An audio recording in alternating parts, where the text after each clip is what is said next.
E após o indulto do presidente Jair Bolsonaro, o deputado federal Daniel Silveira diz agora que poderá se candidatar ao Senado. Vamos agora conversar mais uma vez com a repórter Paola Cuenca, ao vivo de Brasília, que vai detalhar essa informação para a gente. Com você, Paola.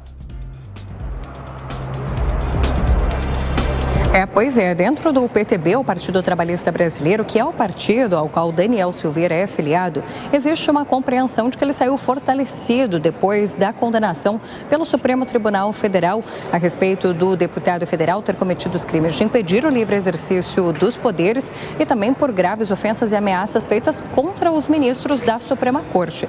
Com essa visão fortalecida da imagem de Daniel Silveira, então existe essa expectativa de que ele pudesse se candidatar ao Senado Federal nas eleições que acontecem em outubro de 2022.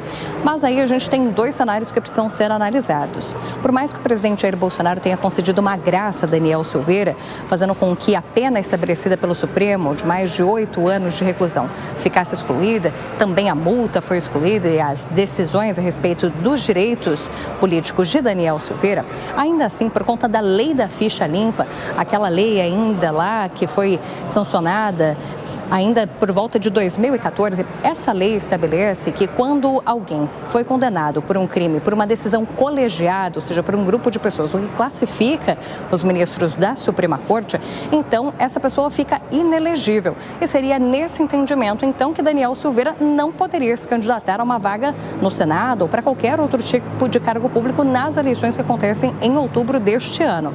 Além disso, um outro cenário, por mais que já exista essa dificuldade de possibilidade de inelegibilidade de Daniel Silveira por conta da lei da ficha limpa, também existe o ponto de que Daniel Silveira, que é um grande aliado do presidente da República Jair Bolsonaro, se ele disputar uma vaga no Senado pelo estado do Rio de Janeiro, ele estaria competindo diretamente com Romário, que vai tentar a reeleição ao Senado e é do Partido Liberal, partido ao qual está afiliado o presidente da República Jair Bolsonaro. Aí a gente fica sem saber se Bolsonaro apoiaria a candidatura de Daniel Silveira ao Senado Federal, se também outros aliados de Bolsonaro fariam esse mesmo movimento ou como toda essa situação ficaria desenhada até outubro deste ano. Por mais que existam cenários incertos, dentro do PTB existe esse movimento assim, de possibilidade de levar Daniel Silveira a sair da Câmara dos Deputados e ir para o Senado Federal no próximo ano. Pois é, o futuro político de Daniel Silveira em destaque com a Paola Cuenca, que volta daqui a pouco no Jornal da Manhã e também na programação da Jovem Pan News. Seguimos com análise, seguimos com opinião. Cris Grêmio, gostaria de escutá-la. Você entende que toda essa exposição que teve Daniel Silveira o credencia para conseguir uma vaga no Senado Federal? Seria muito otimismo em apostar Daniel Silveira como um senador eleito pelo estado do Rio de Janeiro? Olha, Daniel, não acho não, viu? O nome dele está na crista da onda há meses. Projetado por uma faixa considerável do eleitorado como um injustiçado. Fato é que o julgamento dele foi extremamente inconstitucional, marcado por, vou citar duas inconstitucionalidades aqui apontadas pelo próprio advogado de defesa e já amplamente discutidas, mas havia recursos em aberto que não foram analisados antes do julgamento ser marcado, e aí o ministro Alexandre de Moraes indefere todos esses recursos à noite, na véspera do julgamento, ou seja, atropelou o devido processo legal. Não é assim que as coisas costumeiramente são feitas no direito, e o réu não pôde acompanhar o julgamento. Então, pelo menos ali na sessão do julgamento, ficou muito clara a perseguição direcionada a esse que é efetivamente um parlamentar apoiador do governo. Mais uma vez, mais um sinal de que o STF atua hoje em dia como um partido político e de oposição e não como uma corte constitucional. Em relação à elegibilidade dele ou não, eu acho que isso é uma questão jurídica que precisa ser analisada, vai ser analisada com certeza. De qualquer forma, a perda do mandato cabe ao legislativo decidir, e o judiciário, de novo, interferiu em outro poder, de novo atuando de forma inconstitucional também naquele ato do julgamento ali, quando o relator Alexandre de Moraes dá aquele voto, impondo uma pena altíssima, uma multa altíssima, mas também a perda do mandato, que não cabe ao judiciário decidir. E com isso vem a discussão posterior com a concessão do decreto da graça presidencial. Há juristas de renome, eu vou citar dois aqui, Modesto Carvalhosa e Ives Gandra Martins, que dizem que a Constituição é muito clara, e ela é clara, e o indulto ou a graça, ela se estende para toda a condenação. Então, estaria anulado tudo que foi colocado sobre o Daniel Silveira e ele estaria, sim, elegível, na opinião desses juristas. Claro que tem sempre corrente contrária, a OAB já esperneou, aí a OAB é completamente partidarizada e ideologizada, deu um parecer aí de um conselho que não tem valor jurídico nenhum, é só para fazer barulho, mas dizendo que até a graça presidencial é inconstitucional. Então, essa discussão ainda vai durar um tempo. O deputado Daniel Silveira tem tempo também para decidir se vai sair candidato ou não e deve estar se movimentando.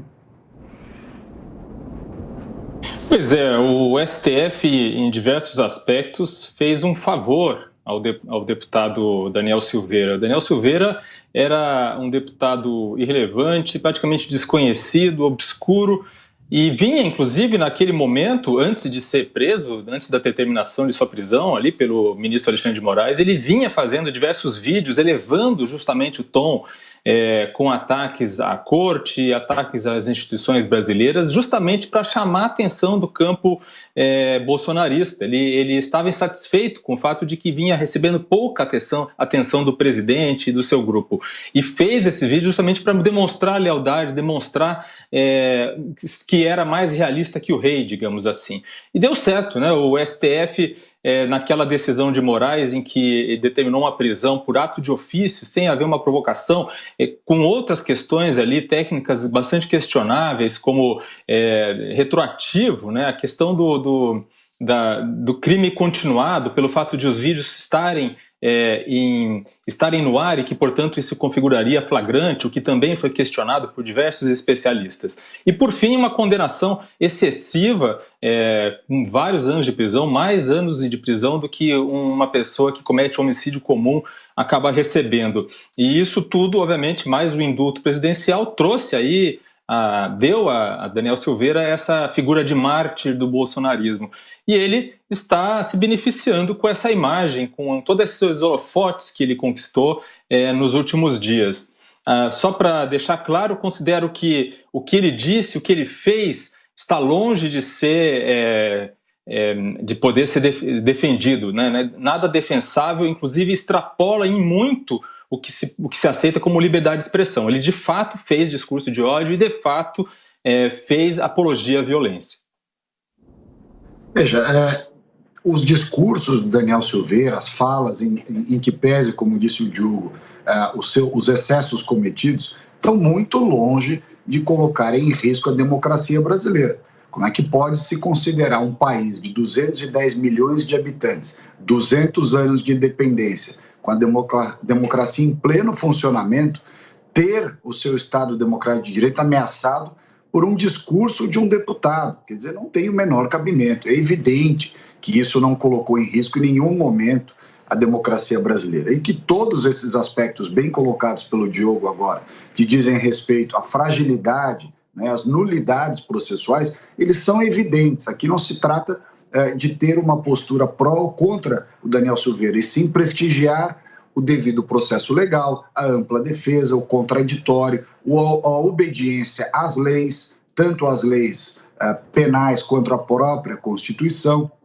Então, o que acabou acontecendo é que o Daniel Silveira personificou a perseguição contra um deputado federal. Pelo fato de que ele falou coisas que não deveria? Sim, falou coisas que não deveria. Mas isso, como eu disse já, estão muito longe de configurarem a tal ameaça propagada ao sistema democrático, né? O Daniel Silveira foi colocado nessa situação como uma espécie de punição exemplar. Só que, neste aspecto, a sociedade brasileira, a coisa ficou tão evidente, a perseguição ao Daniel Silveira, que a sociedade brasileira percebeu. E isso, nós estamos falando de pessoas que transcendem a seara bolsonarista. Pessoas que nem sequer são bolsonaristas, mas que se indignaram com tamanha perseguição e injustiça contra uma única pessoa.